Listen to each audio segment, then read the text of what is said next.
Before the McLaren F1 existed, supercars were just fast cars pretending to be rockets. No compromises allowed. Hand-built perfection. A machine that made Ferraris jealous. This is everything they never taught you about the McLaren F1. And the bonus, let's just say the fastest production car was designed by someone who hated racing. Rev up.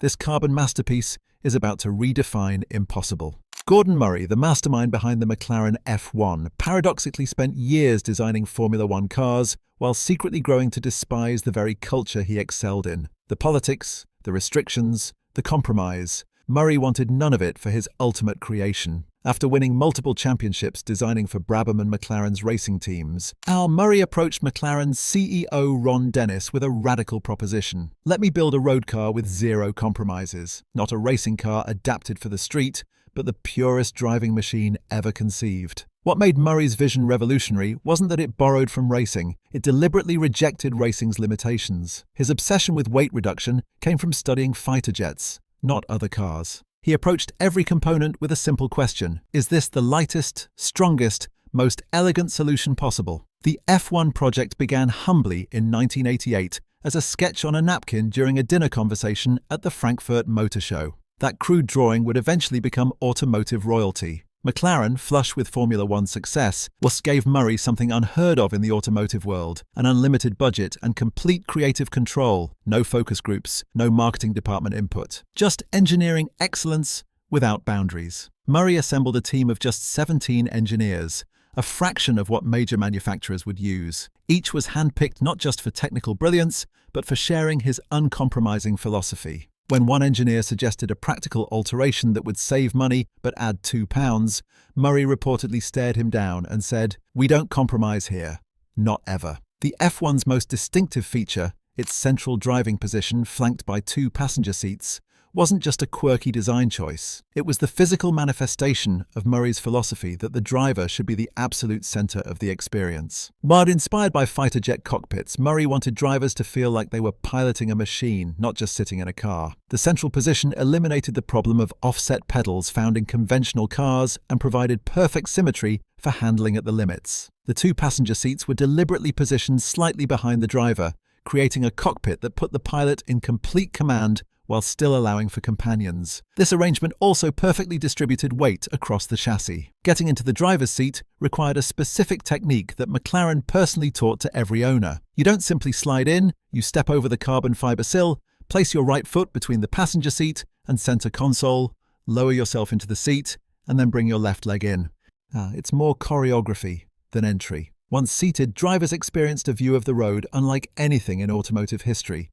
The panoramic windshield, perfect symmetry, and unobstructed sightlines created what many owners describe as a sensation of wearing the car rather than sitting in it. Formula One champion Mika Häkkinen famously said, "In other supercars, you're sitting in a fast machine. In the F1, you become the machine." When engineers told Murray that the engine would generate extreme heat that could damage the carbon fiber chassis, his solution wasn't to compromise the design, it was to use the most effective heat reflector known to science: gold. Each McLaren F1 has its engine compartment lined with actual gold foil, approximately 16 grams worth, about $500 at 1992 prices. Today, that gold would be worth thousands per car.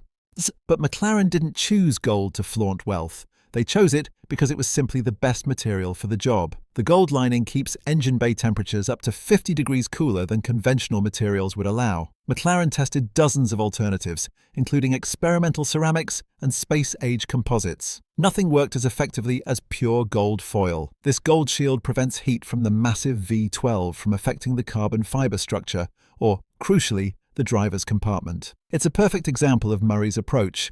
When faced with a problem, find the absolute best solution, regardless of cost or convention. The gold is incredibly thin, just a few microns, and is adhesive-backed to conform perfectly to the engine bay's complex contours. Maintenance requires extreme care, as the foil can be damaged by careless hands. When owners bring their F1s in for service, technicians are trained to treat the gold lining with the care of museum conservators. When Murray approached engine manufacturers for the F1's heart, his requirements seemed impossible: the lightest, most powerful, naturally aspirated engine possible, with perfect throttle response and reliability. Honda initially seemed the logical choice, but when they couldn't commit, BMW's M division stepped up. The resulting 6.1-litre V12 was a masterpiece. 627 horsepower without turbochargers or superchargers at a time when most supercars produced barely 400. BMW's motorsport division spent 3 years developing this engine specifically for the F1.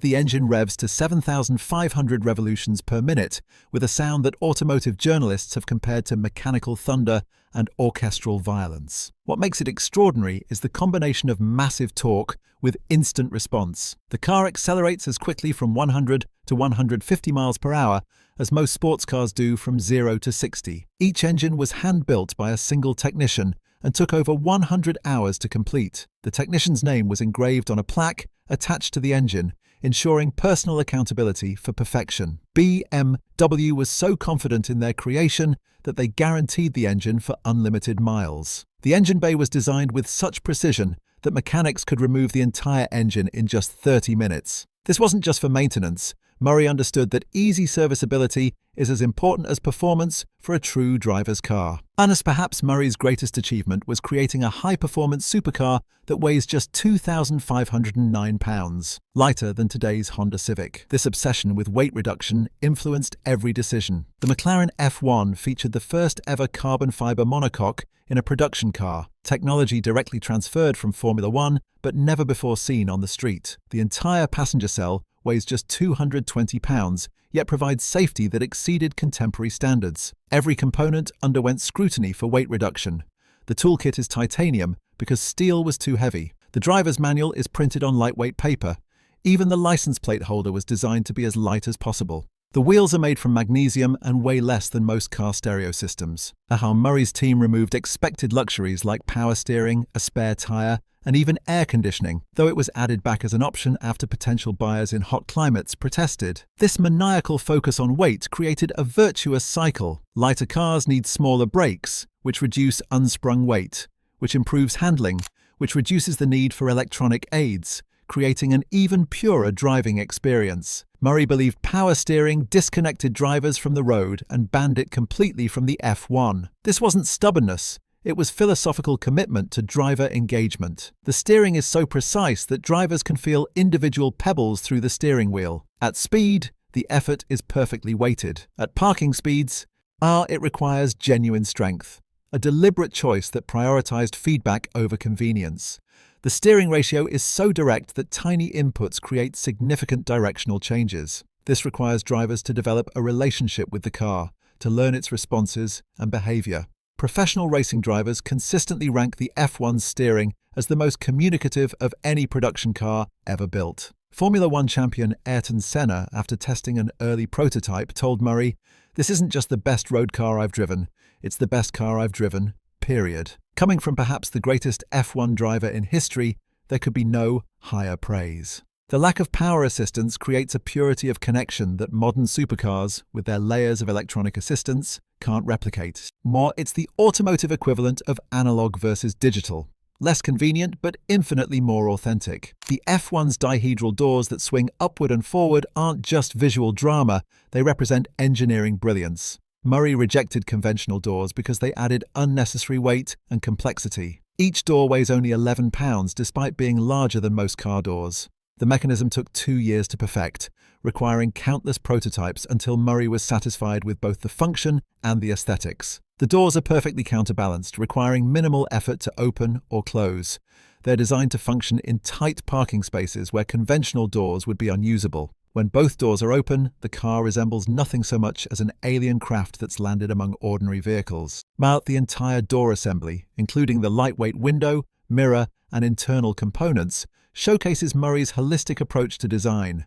Even the windows use thinner glass than conventional cars, saving precious ounces without compromising safety or functionality. The doors contain hidden reinforcement beams that provide side impact protection, exceeding safety standards of the time. This attention to detail extended even to the sound the doors make when closing. Engineers tuned them to produce a distinctive click that conveyed quality rather than the typical thunk of conventional doors.